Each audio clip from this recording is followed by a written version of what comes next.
para poder empezar a entender el contexto histórico que rodeaba a toda la sociedad venezolana en el marco de lo que fue el fin del gomecismo y la entrada a la etapa democrática de Venezuela, es importante hacer una retrospección histórica que permita el análisis total de todo lo que fue el contexto marcado en los años y las presidencias de los presidentes que siguieron tras la caída del gomecismo.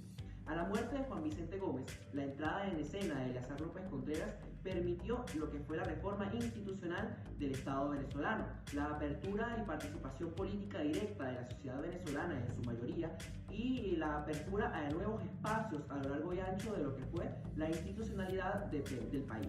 A la caída de Eleazar López Contreras, es decir, su derrota electoral, Isaías Medina Angarita tomaría la batuta a la presidencia de la República, iniciando así nuevas reformas que aperturarían la democracia en Venezuela, hecho que condujo a su derrocamiento cívico-militar en 1945. Es importante destacar que con las reformas creadas por Isaías Medina Angarita, años después Rómulo Gallegos pudo ser electo presidente, pues la Junta de Gobierno Militar que tomó acción en el país y como tal controló las acciones político-culturales y sociales, a la par que económicas, que se denominaron como tal en el contexto histórico venezolano para la época, fueron las principales medidas que se planeaban tomar durante el gobierno de Isaías Medina Angarita, hecho que pudo permitir la llegada de Rómulo Gallegos al control del poder en Venezuela. Rómulo Gallegos, sin embargo, duró no más de un año y fue derrocado y aislado, es decir, exiliado políticamente del país. La Junta de Gobierno entonces denominó a Marcos Pérez Jiménez como presidente de Venezuela y para la época empezó una dictadura que duraría hasta 1958, tomando principal control de todos los poderes públicos del Estado venezolano, a la par que cohibiendo y prohibiendo la participación política de sectores en todo el país. La prohibición de los partidos de izquierda y de derecha que conmutaban en rescindir como tal las garantías que ponían a Marcos Pérez Jiménez en la presidencia y como tal el liderazgo del país fueron lo primordial que reinó las palpitaciones de la vida nacional y a la obligación contraída solemnemente de mantener el orden legal y la armonía de la familia venezolana, os dirijo la palabra para hablaros de un asunto que suscita opiniones divergentes y contradictorias. Asimismo, es importante mencionar que durante este periodo el país transitó desde una dictadura personalista hacia una mayor institucionalización. Se caracterizó por un gobierno de transición de 1936 hasta 1945, de una democracia truncada de 1945 a 1948 y finalmente la dictadura del general Marcos Pérez Jiménez desde 1948 hasta 1958. El gobierno de transición establecido por López Contreras y Medina Angarita promovieron la apertura a una política controlada, permitiendo así la formación de partidos políticos, mientras que la democracia truncada llevada a cabo por la Junta Revolucionaria llevó reformas de corte progresista, enfrentando así resistencia por parte de los civiles. La dictadura de Marcos Pérez Jiménez, en ese gobierno se instauró una represión política específicamente. Sin embargo, hubo gran desarrollo y avance en cuanto a infraestructuras, carreteras, hospitales e incluso un crecimiento en la economía y las exportaciones del país. Hablando de la política exterior, Venezuela tuvo una transición durante esta época, es decir, desde el año 1936 al año 1958, tuvo una evolución de una postura aislacionista e individualista a una mucho más activa en el ámbito latinoamericano y mundial, influenciada especialmente por la Segunda Guerra Mundial y la Guerra Fría entre Estados Unidos y la Unión Soviética. Durante el gobierno de Medina Angarita, Venezuela se alineó con los aliados en la Segunda Guerra Mundial, es decir, aquellos países como Estados Unidos, Inglaterra, Francia, entre otros, rompiendo relaciones con el Eje y la Alemania nazi en 1945. Con Pérez Jiménez, Venezuela mantuvo relaciones estrechas con Estados Unidos, siendo un aliado estratégico en la lucha contra el comunismo en la región. Recordemos que durante todo el siglo XX, Latinoamérica tuvo múltiples gobiernos de izquierda. El país también formó parte en la fundación de la OEA en el año 1948 y en algunos acuerdos de defensa y cooperación económica con potencias occidentales. Y además se mantuvo una política petrolera orientada a inversiones extranjeras, especialmente con Estados Unidos e Inglaterra. Entre 1930 y 1940, América Latina enfrentó transformaciones significativas debido a la Gran Depresión. Las crisis económicas global debilitó los modelos de crecimiento basados en exportaciones, forzando un viraje hacia la situación de importaciones y promoviendo la industrialización en varios países. Políticamente, la región experimentó inestabilidad con múltiples golpes de Estado y el surgimiento de regímenes autoritarios y populistas en respuesta a las tensiones sociales y económicas. Además, hubo una creciente incorporación de trabajadores y campesinos a la vida política, desafiando las estructuras oligárquicas tradicionales. La Gran Depresión tuvo profundas consecuencias en la movilización social y política de América Latina, debido a que la crisis económica global afectó gravemente las economías basadas en la exportación de materias primas y productos agrícolas, provocando desempleo masivo, empobrecimiento rural y migración interna hacia las ciudades, lo que reconfiguró el panorama social y laboral en la región. En este contexto surgieron movimientos sociales y políticos que reflejaron el descontento de las clases trabajadoras y campesinas, quienes comenzaron a organizarse para exigir mejores condiciones de vida y trabajo. Este periodo también marcó el ascenso del populismo como una respuesta política a la crisis, ya que líderes como Getúlio Vargas en Brasil, Lázaro Cárdenas en México y Juan Domingo Perón en la Argentina comenzaron a implementar políticas que buscaban integrar a los sectores populares al sistema político, ofreciendo reformas sociales, laborales y económicas para ganarse su apoyo. Sin embargo, esta movilización social también generó tensiones entre las élites tradicionales y los nuevos actores políticos, lo que derivó en golpes de Estado, inestabilidad política y la consolidación de regímenes autoritarios o semiautoritarios. Además, el Estado comenzó a desempeñar un papel más activo en la economía, promoviendo políticas de industrialización por situación de importaciones para reducir la dependencia del mercado internacional, lo cual transformó las estructuras socioeconómicas de la región. La crisis de los años 30 afectó profundamente la educación en América Latina debido a la concentración económica que redujo los presupuestos públicos destinados al sector educativo. Esto provocó el deterioro de la infraestructura escolar, despido de maestros, aumento de la cantidad de alumnos por aula y menor acceso a materiales educativos. Además, se incrementaron las tasas de abandono escolar, especialmente entre los sectores más vulnerables, exacerbando las desigualdades educativas. En algunos países, estas limitaciones impulsaron la educación privada y la descentralización del sistema educativo como respuesta a la falta de recursos estatales. La Gran Depresión de 1930 tuvo un impacto significativo en Venezuela, marcando un cambio estructural en su economía. La crisis global redujo la demanda y los precios de los productos agrícolas como el café y el cacao, principales exportaciones del país hasta entonces, mientras que la actividad petrolera también se contrajo.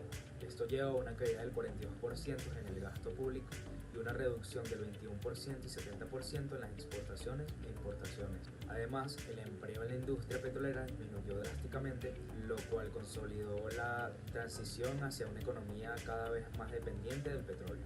La dictadura de Marcos Pérez Jiménez en esa época podemos contextualizar muchas otras cosas como la seguridad nacional. En el tema de la política podemos decir que Marcos Pérez Jiménez fue una persona muy audaz, una persona con un carácter bastante fuerte y con un modelo que tenía un ideal para Venezuela. En este momento lo más peligroso es sembrar rumores. Ese ideal se trataba era de trabajar 24 horas. En ningún gobierno de Venezuela tú veías en el tema de infraestructura que se trabajara 24 horas en una construcción. Habían 3 turnos al día. Eso nunca se veía sino en la época donde él mandó. A nivel, ya que has tocado la seguridad nacional, ¿qué aspectos podríamos destacar acerca de la seguridad nacional en Venezuela en la época en que Marcos Pérez Jiménez fue el líder del país? Podemos destacar que la seguridad no solamente fue por parte de Marcos Pérez Jiménez, sino de un personaje que hay que nombrarlo porque está dentro del contexto de historia, que fue Pedro Estrada. Pedro Estrada, italo-venezolano de la época, una persona bastante sangrienta, una persona que era el encargado de oprimir, era el encargado de encarcelar, el encargado de llevar la seguridad nacional. Pero muchos dicen que también Marcos Pérez Jiménez era una persona sangrienta, pero están descontextualizando la realidad. Porque Marcos Pérez Jiménez en una entrevista dijo que él no sabía lo que hacía Pedro Estrada en su totalidad. Pedro Estrada solamente tenía un solo objetivo: cuidar la casa.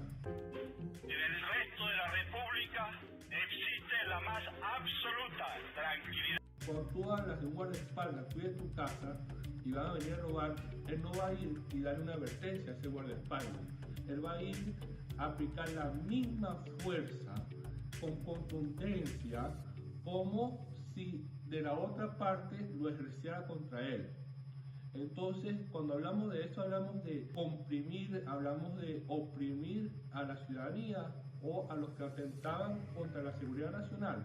Yo hablo de eso como una clave de rescatar la seguridad, porque también hablamos de que en esa época y en ese contexto, Venezuela perdió el miedo a nivel de seguridad, delincuencia y todos los crímenes organizados que después en épocas siguientes podemos notar la balanza subida.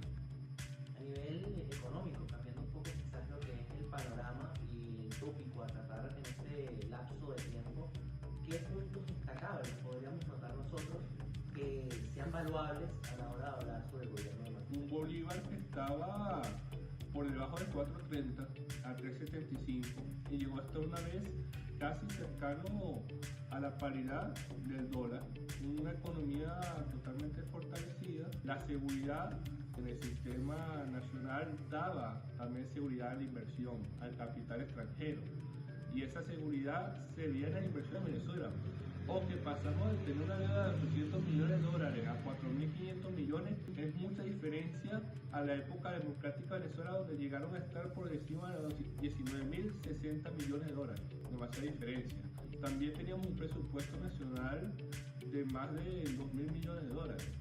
En esa época se puede decir que el dólar tenía una inflación que ha perdido valor, pero eso equivale más o menos a unos $20.000 millones en el presupuesto nacional. Y todo un presupuesto dirigido a la parte social, a la parte nacional, a la parte educativa, pero sobre todo de infraestructura y del ideal nacional. Ya que tocabas el tema de las inversiones, justamente, ¿qué aspectos podríamos nosotros denotar que sean magnánimes a la hora de hablar sobre inversión y capital extranjero en Venezuela? En esa época de Marcos Pérez Jiménez podemos hablar sobre la autopista Caracas-Guaira, en una de las inversiones más grandes a nivel social y de capital extranjero, vinieron muchas empresas multinacionales. Pero quiero destacar algo aquí en el mundo militar. Marcos Pérez Jiménez fue una persona que entró al gobierno con un ideal de decir, vamos a poner el militar al estatus que se merece, a ese estatus que todos querían que un militar tuviera, un respeto a la patria. Tengo entendido que lo afectó mucho el saber que la escuela militar se había insurreccionado y pensar que él tendría que ir contra la escuela militar. Y por eso construyó el círculo militar, por eso los militares eran los que más ganaban y fueron los que lo tumbaron. Entonces tumbaron su propia reconstrucción social ideal para su propia gente, para su propia virtud, de decir, los militares ya son otro estatus de la sociedad. Además de eso, también podemos hablar sobre el 1 de enero de 1958, donde a Margaret Margot le dice el papá y de la seguridad lo levanta y le dice, tienen que irse para la embajada de Paraguay. Cuando va a la embajada de Paraguay dice, después tienen que irse para Carlota, que cuando lo vayan a tumbar, le dice, si yo lo llevo en 15 minutos, agarren el avión y se van sin mí. No, un momento. Torturarían otros. Pérez Jiménez estaba haciendo otras cosas. No era él que torturaba. Él dijo, cuidarme a esto. Y los otros ejercían su trabajo. Lo cuidaban. Es decir, si Marcos Pérez Jiménez se quedaba para dar una respuesta contundente al sistema venezolano de control. También podemos destacar algo. Yo a veces hablo de porcentaje. A veces la gente en la estadística nacional se pierde lo que es el porcentaje, porque el porcentaje de las cosas a nivel analítico cuenta la veracidad histórica de la situación. Cuando hablo de porcentaje, unos dirán, yo estoy oprimiendo acá y estoy haciendo mal, pero es al 1-2% de la población. ¿Cuántos se van a beneficiar de eso? Entonces, va a sonar maquiavélico, pero a veces el porcentaje dice cuánto se beneficia y cuánto se perjudica. Marcos Pérez Jiménez benefició bastante y perjudicó poco. Y eso la historia no lo dice. Marcos Pérez Jiménez tenía una idea de Venezuela próspera, una idea de Venezuela que se perdió con el punto fijismo. Una idea de Venezuela de tener la prosperidad económica, industrial, social, un tejido realmente veraz ante las situaciones. También Venezuela es un punto de ese a nivel internacional, a nivel de que se está empezando la Guerra Fría. En su época de contexto cuando no está el gobierno, entonces en el tema económico nuestras inversiones debían ser atraídas por las inversiones extranjeras de mandar petróleo para los países que lo necesitaban, mayormente occidentales. Durante la década de 1940-1950, América Latina vivió varios sucesos importantes en el ámbito internacional. Entre los más destacados son la Segunda Guerra Mundial, que va en un periodo de 1939 a 1945, y aunque comenzó en 1939, sus efectos se sintieron en América Latina durante la década de los 1940. Muchos países de la región apoyaron a los aliados, y algunos como Brasil que enviaron tropas a combatir en Europa. Esto llevó a un aumento de producción industrial, a una mayor integración económica con Estados Unidos. La Segunda Guerra Mundial posicionó a varios países como proveedores de materia prima para los aliados, fortaleciendo economías basadas en exportaciones. La Conferencia de Chapultepec, la cual fue en 1945, fue un evento crucial para la creación de la Organización de Estados Americanos, la OEA. Los países latinoamericanos se reunieron para discutir la defensa colectiva y la cooperación en el continente, lo que sentó las bases para una mayor colaboración regional.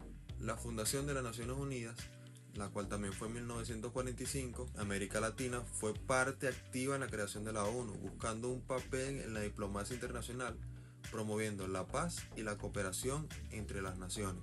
En la década de 1945, la Guerra Fría dividió América Latina entre gobiernos alineados con Estados Unidos y movimientos nacionalistas o de izquierdistas que fueron reprimidos con el modelo económico predominante de la región, el cual fue el desarrollismo, promoviendo el crecimiento mediante la inversión estatal en infraestructura y servicios, mientras que en el ámbito político se alternaban regímenes autoritarios con democracias frágiles.